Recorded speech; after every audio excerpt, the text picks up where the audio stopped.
Robert A. Monroe's Far Journeys is the second volume in his Journeys trilogy, following Journeys Out of the Body. It continues Monroe's exploration of out-of-body experiences, OBEs, consciousness, and the nature of reality, blending personal narrative, metaphysical speculation, and practical guidance.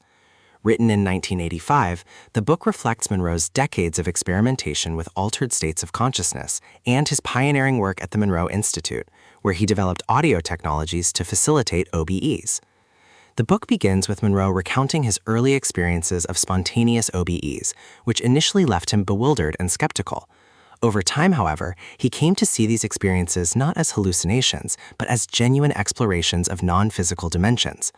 Far Journeys documents his progression from tentative experimentations to deliberate, controlled journeys beyond the body.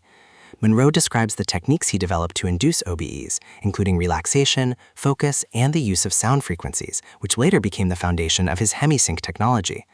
A central theme of the book is the expansion of consciousness.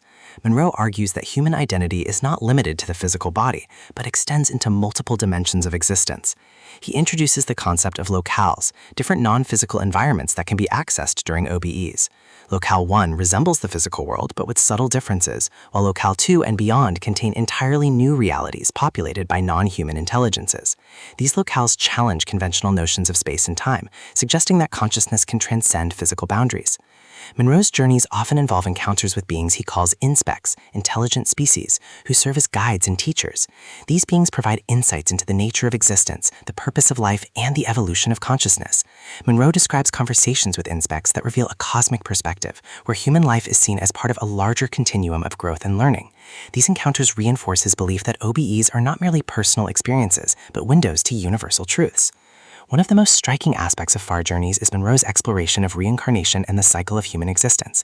He suggests that individuals undergo multiple lifetimes as part of a learning process, with each life offering opportunities to develop new skills, perspectives, and emotional capacities. He introduces the idea of loosh, a form of energy generated by human experiences, particularly those involving love, struggle, and growth. According to Monroe, loosh is harvested by higher intelligences as part of a cosmic system of energy exchange. This concept, though controversial, reflects his attempt to explain the purpose of human suffering and the value of emotional experiences in a broader metaphysical framework. Monroe also addresses the practical implications of OBEs. He emphasizes that exploring non-physical realities can reduce fear of death, expand empathy, and foster a sense of interconnectedness. By experiencing consciousness beyond the body, individuals can gain perspective on their lives, relationships, and goals. Monroe shares personal anecdotes of how his journeys influenced his worldview, making him more compassionate, less materialistic, and more attuned to the deeper currents of existence. The book is not purely mystical. Monroe approaches his subject with a blend of curiosity and skepticism.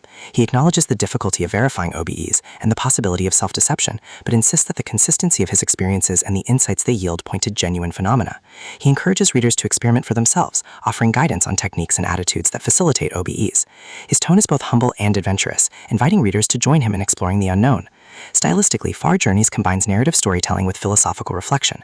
Monroe's descriptions of non-physical environments are vivid and imaginative, while his discussions of consciousness are thoughtful and probing. He balances personal anecdotes with broader speculation, creating a text that is both engaging and intellectually stimulating.